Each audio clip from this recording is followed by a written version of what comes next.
ഇന്ന് നമുക്ക് English ആൽഫബറ്റിലെ first letter ആയിട്ടുള്ള എ വെച്ചിട്ട് ഒരു സിമ്പിൾ ഡ്രോയിങ് ചെയ്തെടുത്താലോ. അത്യാവശ്യം ഒരു മീഡിയം സൈസിൽ നമ്മൾ ലെറ്റർ എഴുതിയിട്ട് ലെറ്ററിന്റെ 2 ലൈൻസ് നിന്നും ഒരു ഹാഫ് സർക്കിള് അല്ലെങ്കിൽ ഒരു അർദ്ധവൃത്തം വരച്ചെടുക്കുക. ഇപ്പം നമ്മൾ വരച്ച ഈ ലൈൻസ് രണ്ടും ജോയിൻ്റ് ആവുന്ന രീതിയിൽ മുകളിലായിട്ട് ഒരു ചെറിയ കേവും കൂടി വരച്ചു കൊടുക്കുക.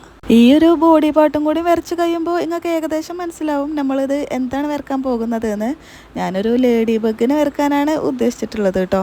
അപ്പോൾ അതിന് 2 ചെറിയ കൊമ്പും കണ്ണും ഒക്കെ വരച്ചു കൊടുത്തിട്ട് അതിന്റെ ചിറകിന്റെ ഭാഗത്ത് ചെറിയൊരു ഡിസൈനൊക്കെ വരച്ചു കൊടുക്കുന്നുണ്ട്. ഔട്ട്ലൈനൊക്കെ വരച്ചു കൊടുത്തു കഴിഞ്ഞതിന് ശേഷം നമ്മൾ വരച്ച ലൈൻസ് ഒക്കെ ഒരു ബ്ലാക്ക് മാർക്കർ കൊണ്ട് ഒന്ന് ഹൈലൈറ്റ് ചെയ്ത് എടുക്കുന്നുണ്ട്. പിന്നെ നമ്മുടെ ചാനൽ ആദ്യമായിട്ട് കാണുന്നവരാണെങ്കിൽ സബ്സ്ക്രൈബ് ചെയ്യാനേ മറക്കൂലല്ലോ അല്ലേ.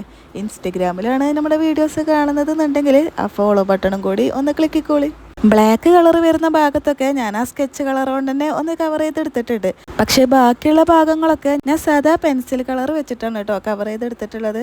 സ്കെച്ച് കളറോട് കൊടുക്കുന്നതിനേക്കാളും ഒന്നും കൂടി ഭംഗി കളർ പെൻസിൽ കൊണ്ട് കിട്ടുമെന്ന് കരുതിയിട്ടാണ് ഞാൻ അങ്ങനെ ചെയ്തിട്ടുള്ളത്. നിങ്ങളടുത്ത് ഏത് ടൈപ്പ് കളറാണോ ഉള്ളത് അത് വെച്ചിട്ട് ചെയ്യാട്ടോ. ആൽഫബറ്റ് വെച്ചിട്ടുള്ള ഈ ഒരു ഡ്രോയിങ് നിങ്ങൾക്ക് ഇഷ്ടമായിട്ടുണ്ടെങ്കിൽ ഒന്ന് കമൻറ്റിൽ പറയുള്ളൂ കേട്ടോ. നമുക്കിതൊരു സീരീസ് ആക്കിയിട്ട് കണ്ടിന്യൂ ചെയ്യാം. അപ്പോൾ ഈ ഒരു ലേഡി ബഗ് എങ്ങനെ ഉണ്ടെന്ന് അഭിപ്രായം പറയുമല്ലോ അല്ലേ. പിന്നെ ചാനൽ ഇഷ്ടമാക്കണമെങ്കിൽ ഒരു ലൈക്ക് മറക്കണ്ട.